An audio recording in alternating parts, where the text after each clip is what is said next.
Il existe des livres que la mort a voulu garder pour elle. Des livres arrachés au silence par une main fidèle, publiés comme on sauve une lettre d'un naufrage. Le jardin des prophètes est de cela. Imaginez un homme qui revient chez lui après 12 années d'absence.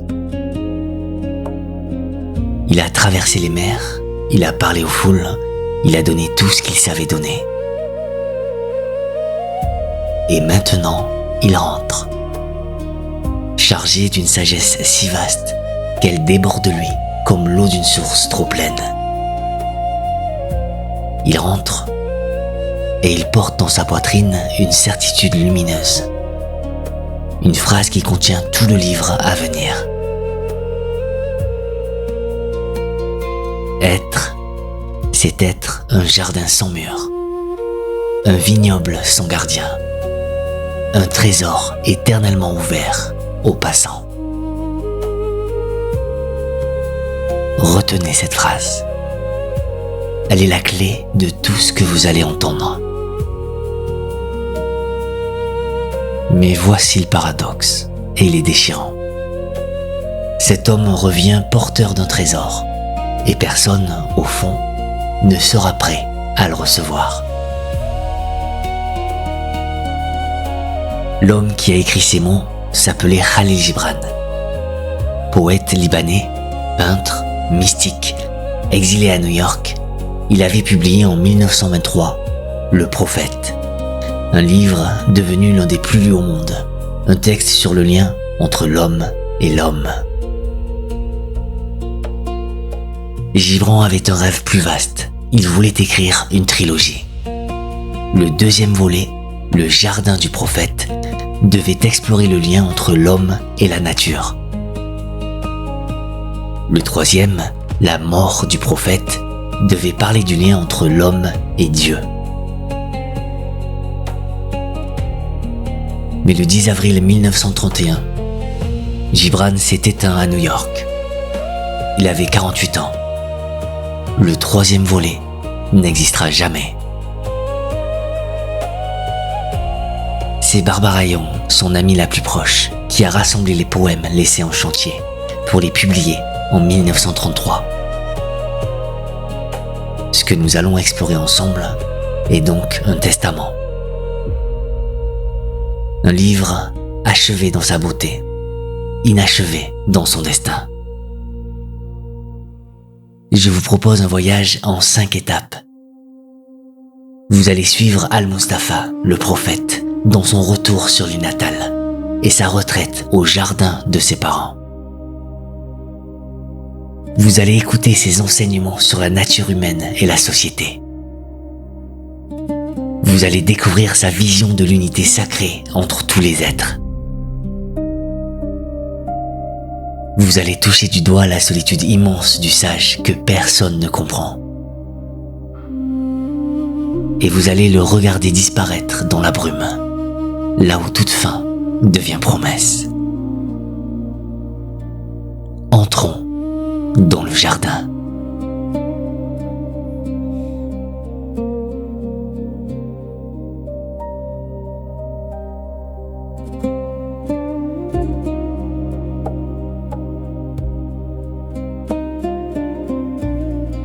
Vous connaissez ce vertige.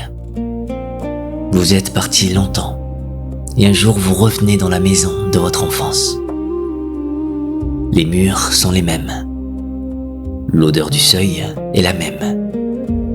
Mais quelque chose a changé. Et ce quelque chose, c'est vous. Le lieu n'a pas bougé, c'est votre regard qui s'est creusé. Al-Mustafa connaît ce vertige. Il arrive sur son île natale au mois d'octobre. Une foule l'attend sur le rivage. Parmi elles, Karima, une amie d'enfance, celle qui n'a jamais cessé de l'attendre, le fil jamais rompu avec les racines. Mais Al-Mustafa ne revient pas en triomphateur.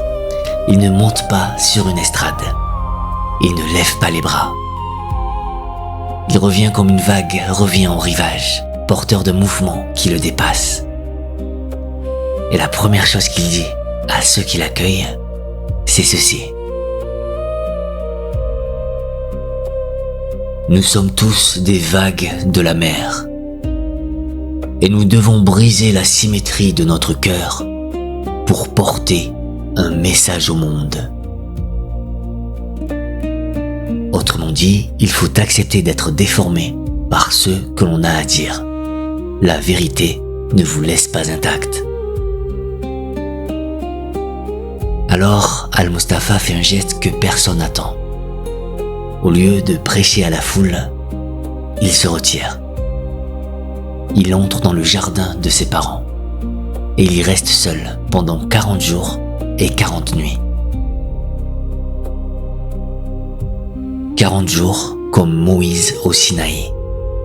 40 nuits comme le Christ au désert. Ce chiffre, dans toutes les traditions, est celui de la transformation. On n'entre pas dans un désert ou dans un jardin pour se reposer. On y entre pour se défaire de ce qui encombre, pour laisser le silence creuser en soi un espace assez vaste pour accueillir ce qui vient. Ce jardin n'est pas un décor, c'est un personnage. C'est le lieu où l'intériorité devient paysage, où le silence se fait parole. Gibran avait grandi à Bécharé, dans les montagnes du Liban, parmi les cèdres et les cascades. Il savait, dans sa chair, que la nature est le premier temple, que la terre parle à qui consent à se taire.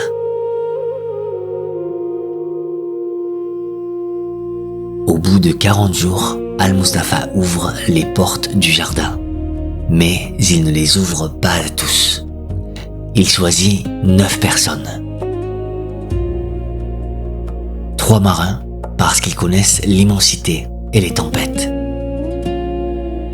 3 serviteurs du temple, parce qu'ils connaissent la prière et le sacré. 3 compagnons d'enfance, parce qu'ils connaissent l'innocence et le rire d'avant les masques.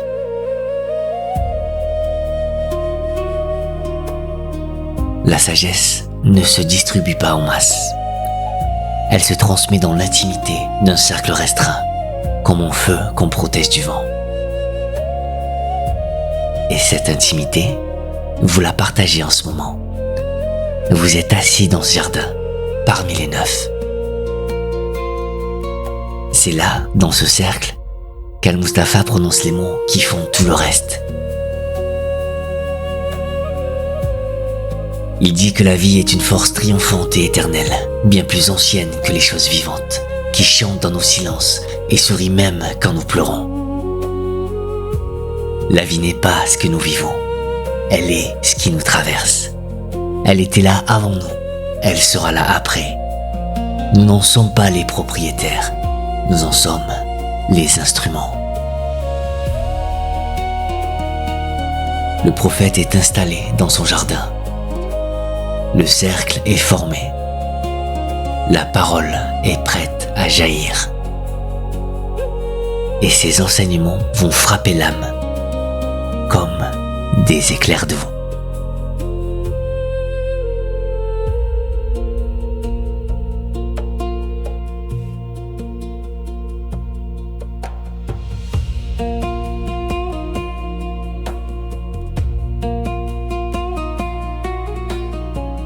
Il y a des phrases qui vous arrêtent au milieu d'une marche.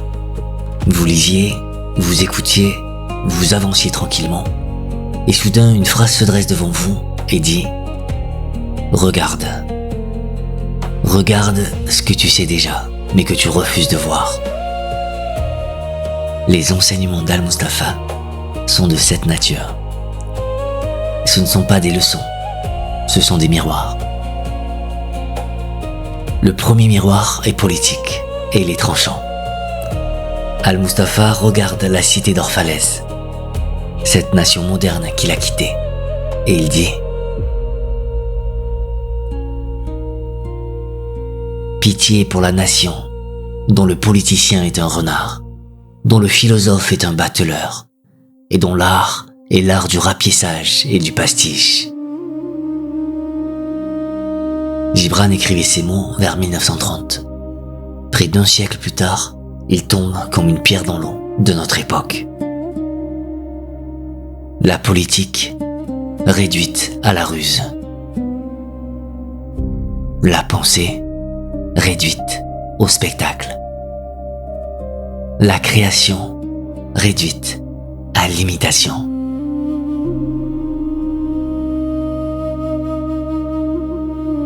Je ne commenterai pas davantage.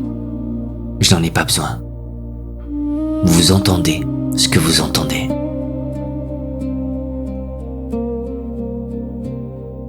Le deuxième miroir est plus intime. Al-Mustapha parle de nos pensées, de nos rêves, de tout ce qui naît en nous et qui cherche une forme. Il les compare à de la neige. Un flocon se forme dans le ciel. Il descend. Il touche la terre. Il fond. Et l'eau qu'il devient rejoint la rivière, puis la mer. Et le prophète nous dit, avec une douceur immense, « Il est en vous, ce flocon de neige, qui descend vers la mer. »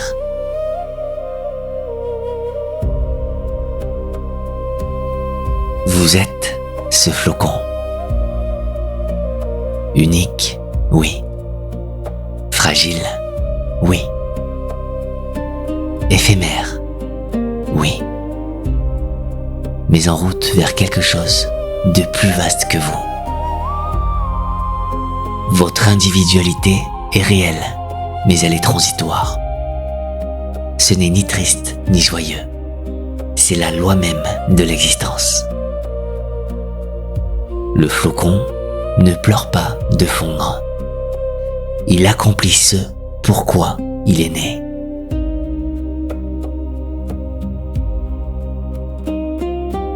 Le troisième miroir est peut-être le plus surprenant.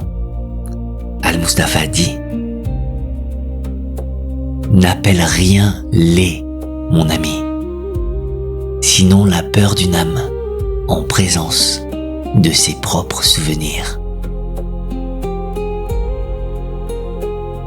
La laideur n'est pas dans les choses. Elle n'est pas dans le visage de l'autre, ni dans le paysage dévasté. La laideur est en nous. Elle est dans cette crispation qui nous saisit quand quelque chose, au dehors, réveille une blessure que nous avons enfouie. Quand vous trouvez quelque chose de laid, demandez-vous, de quel souvenir ai-je peur ?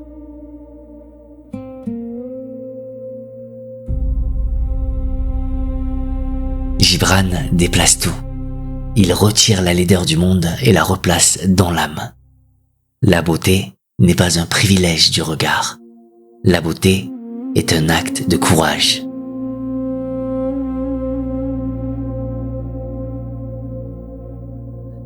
Le quatrième enseignement concerne la distance. Et il est bref parce que la vérité qu'il porte est simple.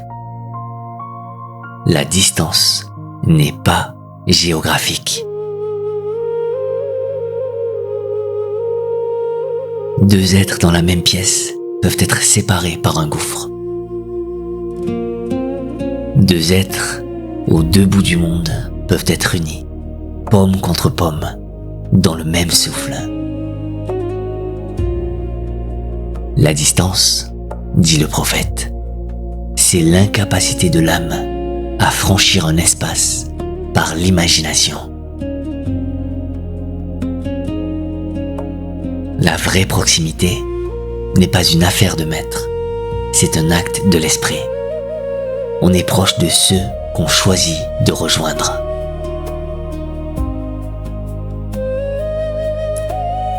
Le cinquième enseignement concerne le temps. Et là encore, Al-Mustapha renverse tout. Le temps n'est ni passé, ni futur. Le temps est un éternel maintenant. Les saisons que vous voyez défiler au dehors, le printemps, l'été, l'automne, l'hiver, ne sont que le reflet de vos propres changements intérieurs. L'automne n'est pas dans les arbres, il est en vous. Le printemps aussi. Le monde extérieur est un miroir de votre monde intérieur. Si vous changez votre regard, la saison change avec lui. Voilà les miroirs que le prophète tend à ses 9 disciples assis dans le jardin. 5 miroirs, 5 vérités nues. Mais Al-Mustapha n'a pas terminé. Il va maintenant lever les yeux vers le ciel et parler de ceux qui relient toutes choses entre elles. La question de Dieu. La question de l'unité. La question de ce lien invisible qui fait tenir le monde ensemble.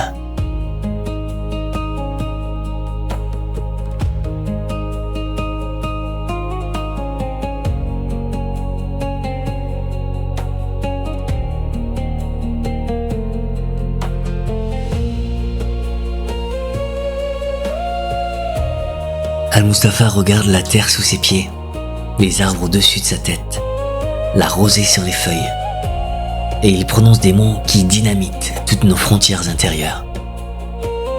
Il dit « Nous sommes tous des parasites. Nous vivons les uns par les autres, selon une loi ancienne et éternelle. » Le mot est rude, il est choisi pour l'être. Parasite. Nous aimons croire que nous sommes autonomes, que nous nous suffisons à nous-mêmes, que notre liberté est une indépendance totale. Gibran dit non, personne ne vit seul. La rosée a besoin de l'océan.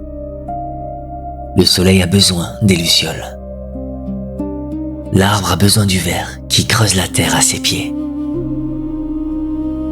Et vous, vous avez besoin de celui qui marche à côté de vous, même si vous ne le regardez pas. Cette interdépendance n'est pas une faiblesse, c'est la structure même du vivant. Et la loi qui la gouverne, Al-Mustapha l'appelle bonté aimante. Ce n'est pas de la charité, c'est la respiration naturelle du monde. Puis le prophète se tourne vers la question de Dieu. Et là, il opère un renversement magnifique. Au lieu de lever les yeux vers un Dieu lointain, abstrait, inaccessible, il baisse le regard vers la pierre à ses pieds. Il dit « Il serait plus sage de parler moins de Dieu que nous ne pouvons comprendre et davantage l'un de l'autre que nous pouvons comprendre. » Et il ajoute cette phrase vertigineuse « Toi et la pierre, faites un. » Dieu n'est pas au ciel. Dieu est dans le voisin que vous croisez sans le voir. Dieu est dans l'eau que vous buvez, dans la pierre sur laquelle vous trébuchez, dans le vent qui vous frôle la nuque. Gibran propose une spiritualité horizontale, une spiritualité sans mur, à l'image du jardin sans mur qu'il décrit.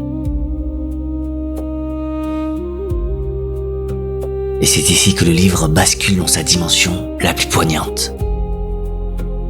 Après toute cette sagesse offerte, après ces vérités données à mains ouvertes, voici ce qui se passe. Les 9 disciples se détournent. Un à un, ils s'éloignent. Ils ont entendu les mots, mais ils sont restés sourds au sens. Le prophète a ouvert son trésor et personne n'a tendu la main. Al-Mustapha se retrouve seul dans le jardin et il murmure. La douleur de l'abondance est plus amère que la stérilité.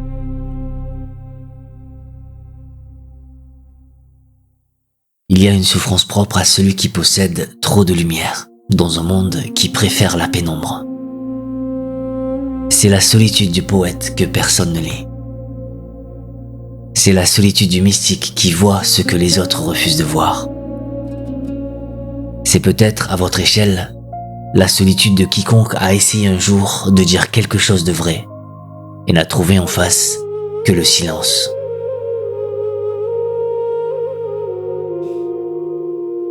Mais Al-Mustapha ne cède pas à l'amertume. Il ne maudit pas ceux qui partent. Il choisit un autre geste, un geste de confiance absolue dans l'avenir.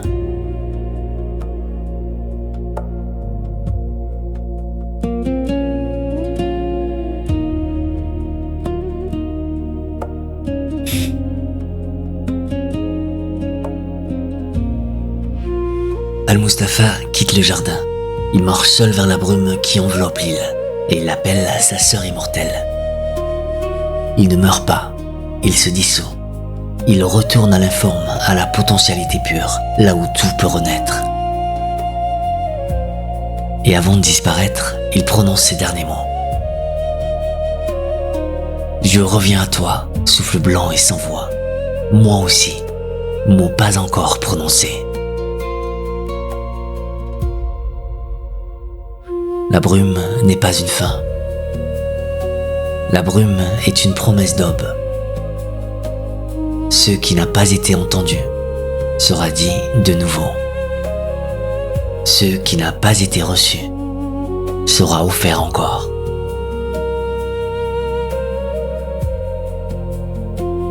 Voilà ce que ce livre, écrit il y a près d'un siècle, nous laisse.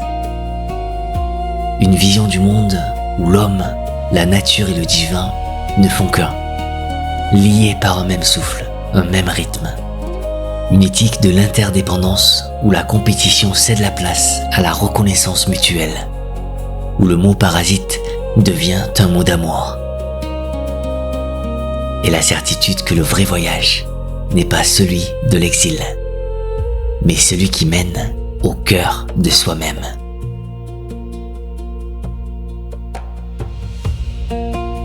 Dans un monde qui érige des murs, Gibran nous invite à être un jardin sans clôture. Dans un monde qui accélère, il nous rappelle que le temps est un éternel maintenant. Dans un monde qui sépare, il nous montre que la pierre et l'étoile sont faites de la même lumière. Je vous laisse avec une seule question.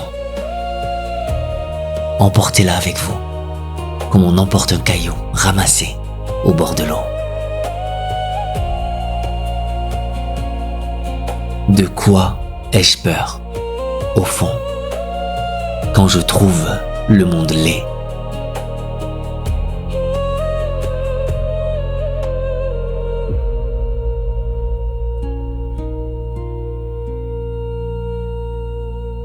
Laissez la réponse venir d'elle-même.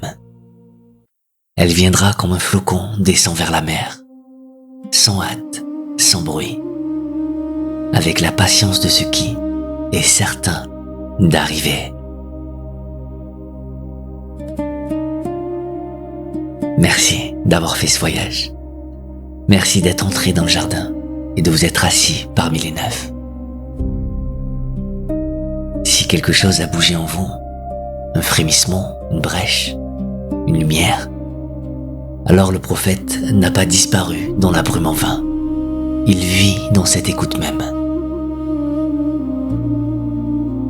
Emportez avec vous comme un talisman invisible cette certitude murmurée par Gibran. Nous sommes tous, chacun de nous, un jardin sans mur. Et la plus belle chose que nous puissions faire de notre vie, c'est de rester ouvert.